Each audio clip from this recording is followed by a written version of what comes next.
Hello and welcome to Ars Electronica Home Delivery. Actually, we intended to talk about citizen science today, but in light of recent events, there has been a small change of plans.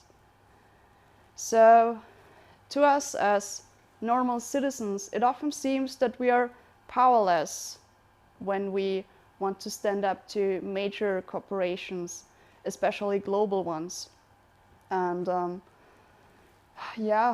corrupt leaders or other global players who might not always have our best interests at heart. But the question is it true? So are we really as powerless as we think? And this talk, Power to the People, should highlight a few examples where it was truly us, normal, regular people, who've brought about positive changes that have truly changed the world for the better. And, since we are in Austria, I'd like to start with a few examples from Austria. You might know that we are nuclear free, but have you known that we actually do have a nuclear power plant? Yes, we do. So, might sound really strange, but actually, a few decades ago, our politicians thought, nuclear power is all the rage, so Austria really ought to join in. But the Austrian people didn't think that way. And after massive protests, the government was forced to hold a referendum, and actually it was even closer than the Brexit referendum. So only 0.5% tipped the balance. And after that, the government had to abandon their plans. But the plant was already built. So if you'd ever like to visit an inactive power plant from the safety of your home, you can actually take a virtual tour of ours in Zwentendorf. And I mean, after Chernobyl and Fukushima, it's very unlikely that our anti-nuclear power stance will ever change. And even if it would, the government would have to hold another referendum before it builds another power plant. A topic that is even closer to home has to do with this very city. So you might know that the Ars Electronica Center is located in Linz, in Upper Austria. And for a long time, Linz was known to be not just an industrial city, which it actually is still known for that today, but it was a very, very stinky, a very smelly and dusty industrial city. And that has changed thanks to a citizens' initiative during the 1980s. And they have not only prevented the problem from getting worse, but they have actively sought ways to make it better. And thanks to their efforts, nowadays Linz is known not as a dusty, ugly, polluted city, but actually as having a vibrant, rich cultural life. And it is even a UNESCO City of Media Arts. An issue that we will be grappling with for a lot longer, actually for decades, maybe even centuries, is, of course, climate change. But global change is part of that as well, of course. So Fridays for Future is a movement everyone knows. And they started in Sweden, but by now they have spread across the entire world, and in very, very many countries there are grassroots movements that have joined the cause. And without them, climate change would still be a topic that can easily be swept under the rug by politicians. But now this is no longer possible. So I know that not all people agree with their tactics, which is basically skip school in order to protest. It really is effective, because if we want to have a chance at mitigating the dangers of climate change, we have to start now. And now, thanks to Fridays for Future, we are finally having the difficult conversations that we need to be having. By the way, there is not just Fridays for Future, there is also Parents for Future and Scientists for Future and Museums for Future. And the Ars Electronica Center, of course, is part of that movement.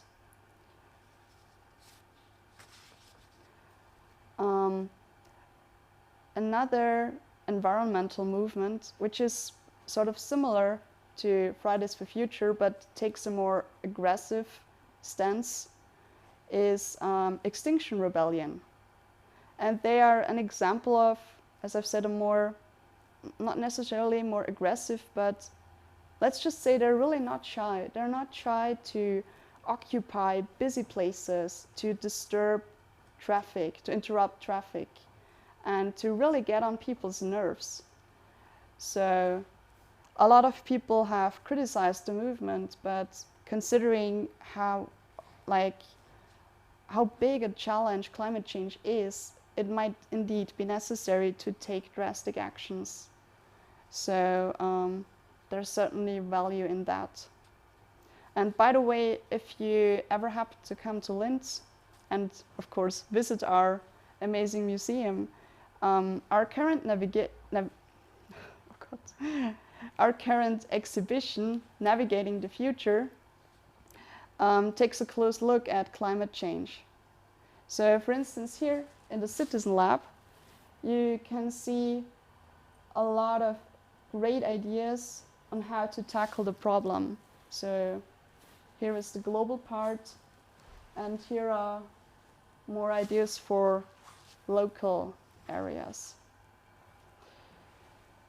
Yeah, so be sure to take a look if you ever happen to come to Linz. Now, the issue I've spoken about in the beginning, the current problem that has come up again last week, is Black Lives Matter. And if you Google civil rights movement, what will actually come up is the civil rights movement in America, which was basically African Americans standing up and demanding change and this equal rights and equal treatment. And sadly, this is still very much an ongoing struggle, because last week, as you probably have heard, a black man was murdered by a white police officer. And yeah, during being apprehended, basically. So the police officer used excessive force, without a doubt, and has now been charged with second-degree murder. However, this wasn't always the case. So there have been a lot of prior incidents where the offender was just let off the hook, basically. It started in, Black Lives Matter started in 2013 when a police officer shot a teenager, an African-American teenager, and was acquitted. And in 2014, when 2 more deaths occurred, the movement went to the streets. Sadly, the US is not the only country where this happens.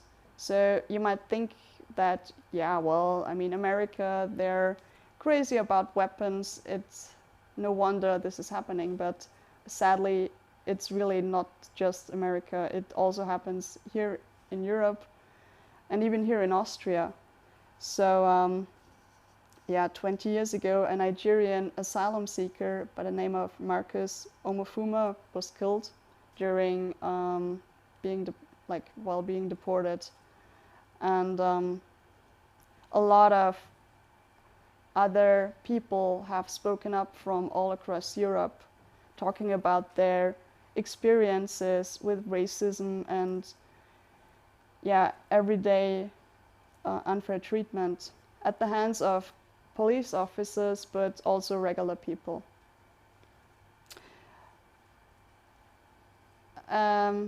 One especially difficult issue is that of racial profiling. So, as it is, many Black people have experienced over the course of their lives sort of being accused or being targeted by law officials just because they're Black, essentially, because the officials couldn't look past their own biases. And this is a huge problem that was it was aggravated by new technologies such as facial recognition. Although again, the US is clearly not the only country where this is happening, so it is also happening here. And another country where this is also happening a lot is China, for instance. And so after George Floyd's murder, mass protests started in the entire US, and sadly Trump has only added fuel to the fire. So it's hard to say where exactly these protests will lead, but it is clear that the perpetrators won't get away with a slap on the wrist this time.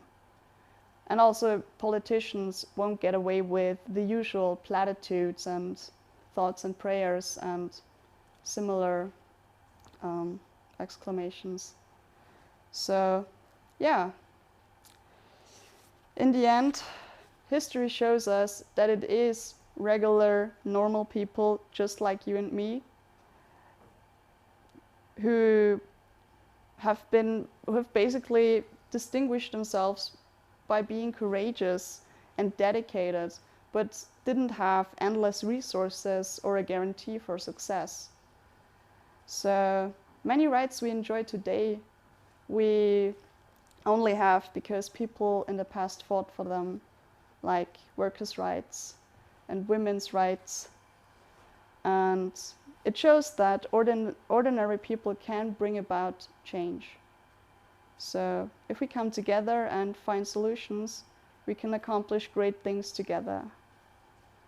So the only thing for me left to say is power to the people, and thanks for watching, and I hope you have a lot of fun with our next installments. And before we end, I would like to hold a moment of silence, actually quite a long moment, 8 minutes and 46 seconds, which is exactly how long the police officer knelt on George Floyd's neck to show some solidarity. Then I wish you a good afternoon.